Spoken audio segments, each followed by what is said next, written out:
শুরু হচ্ছে তাহলে নাটক টেলিফোন।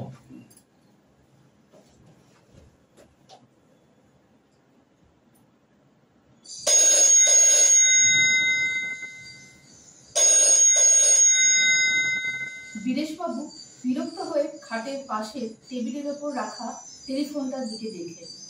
টেলিফোনের পাশেই ঘড়ি, তাতে 12টা বাজে, রাত 12টা।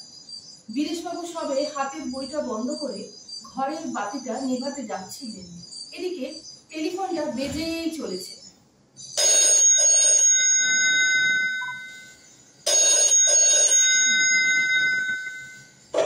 বীরেশবাবু রিসিভারটা তুলে নিলেন।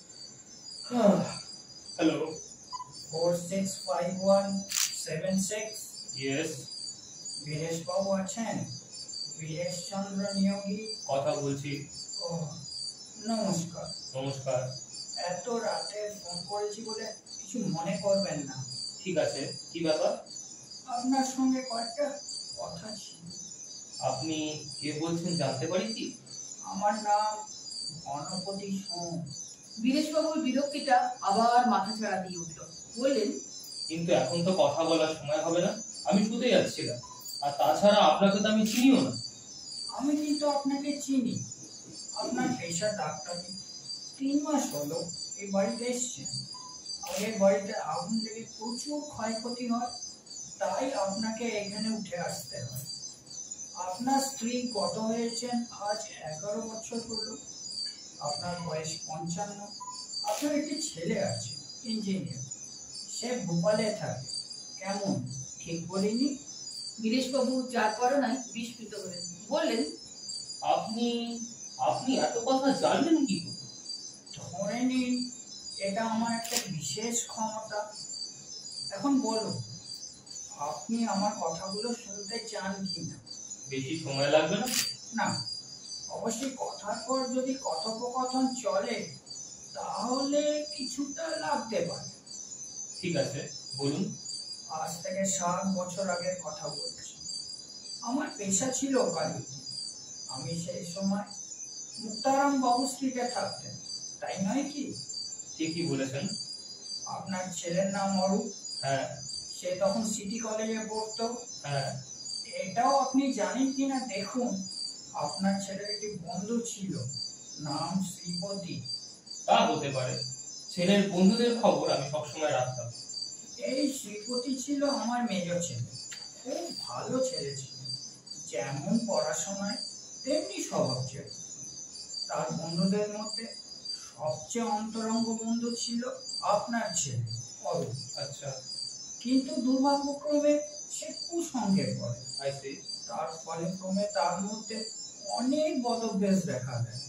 অরূপ অনেক চেষ্টা করেছিল তাকে বুঝিয়ে বলে এই কুসঙ্গ ত্যাগ করতে, কিন্তু তাতে সে সফল হয়নি। অথচ শ্রীপতির ওপর থেকে অরূপের টানও যায়নি। অরূপ বদ্ধপরিকর ছিল যে শ্রীপতিকে আবার সৎপথে ফিরিয়ে আনবে, কিন্তু তার সে চেষ্টা বৃথা হয়। এসব কি আপনার জানা? অরূপের এই বন্ধুকে আমি দেখেছি, কিন্তু সে যে কুসঙ্গে পড়েছিল সেটা জানতাম না। এবার একটা দুর্ঘটনার কথা বলি। আমার ছেলেকে জুয়ার নেশায় ধরে। সে দেশের মাঠে যেতে শুরু করে। তার ফলে তার অনেক হার হয়, কিছু দেনাও হয়ে যায়। তখন সে অল্পের কাছে হাত পাতে, বলে তাকে উদ্ধার না করলে আত্মহত্যা ছাড়া তার আর কোনো গতি নেই। অরূপ তাকে সাহায্য করে কিভাবে সেটা আপনি জানেন কি? এখন বুঝতে পারছি। কি বুঝছেন? আমার বাড়িতে সিন্ধুকেটি অতি মূল্যবান জিনিস ছিল। এটা আমার ঠাকুরদার সম্পত্তি, একটা হীরের আংটি। হ্যাঁ, আপনার ঠাকুরদাদা ছিলেন চণ্ডীপুর স্টেটের রাজার গৃহ চিকিৎসক। রাজাকে একবার দুরারোগ্য ব্যাধির হাত থেকে বাঁচিয়েছিলেন বলে রাজা খুশি হয়ে তাকে এই আংটিটি দেন। ঠিক বলিনি? ঠিক। এই আংটিটি সিন্ধুক থেকে বার করে আপনার ছেলে আমার ছেলেকে দিয়ে দেয়।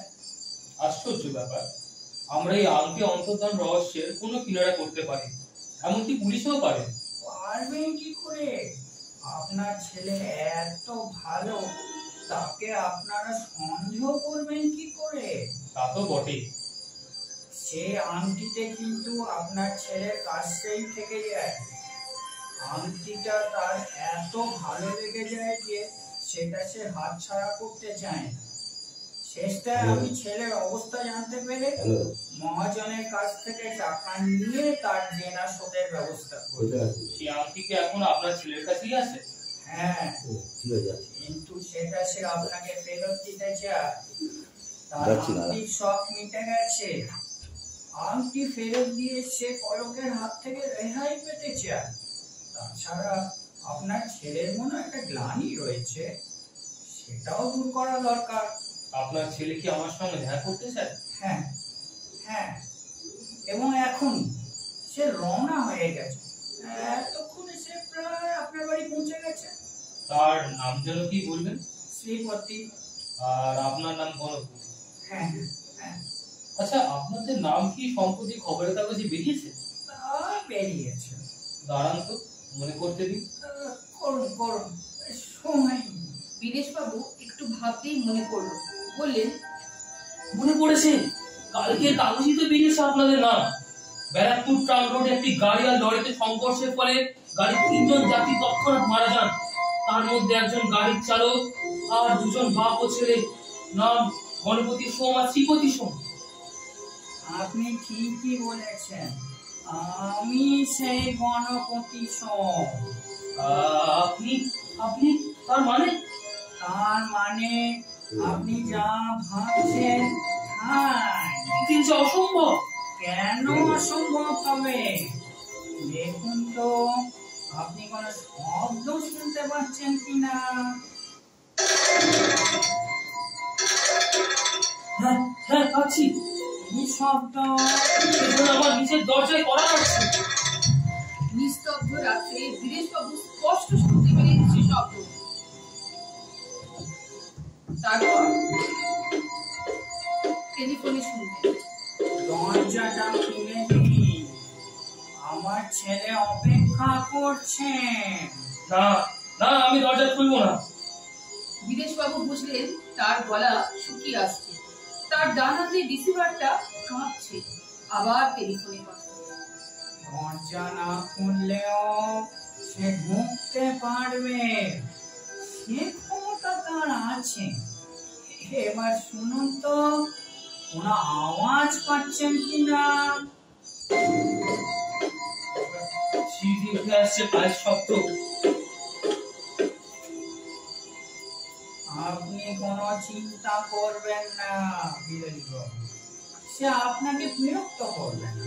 শুধু আপনার পাশের ঘরে গিয়ে টেবিলের ওপর রেখে আসবে আংটিটা। চরম আতঙ্কে বিদেশবাবু বললেন, না না, আপনি আপনার ছেলেকে ডেকে নিন, ডেকে নিন। তার তো আর কোনো উপায় নেই বিদেশবাবু, সে আপনার দোতলায় পৌঁছে গেছে। বিদেশবাবু স্পষ্ট শুনলেন পাশের ঘরে পায়ের শব্দ। শব্দটা এক মুহূর্তের জন্য থামলো, তারপর আবার শোনা গেল। এবার সিঁড়ি দিয়ে নেমে যাওয়ার শব্দ।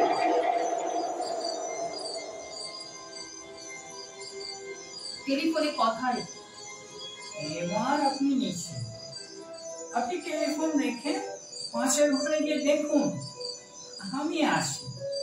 আপনার সাথে আলাপ করে খুব ভালো লাগলো। Good night. বিদেশবাবু রিসিভারটা রেখে দিলেন। তার কপাল এই পৌষ মাসও ঘরমাক্ত। কিছুক্ষণ বিছানায় চুপ করে বসে থেকে তিনি উঠলেন। অতি সন্তর্পণে এগিয়ে গিয়ে পাশের ঘরে ভেজানো দরজা ঘরে ঢুকে বাতিটা জ্বালালেন। হ্যাঁ, সত্যিই পড়ে আছে টেবিলের ওপর। এই অল্প আলোতেও ঝলমল করছে তার দুটি। 7 বছর পরে ফিরে পাওয়া তার ঠাকুরদার হীরের আংটি। নমস্কার।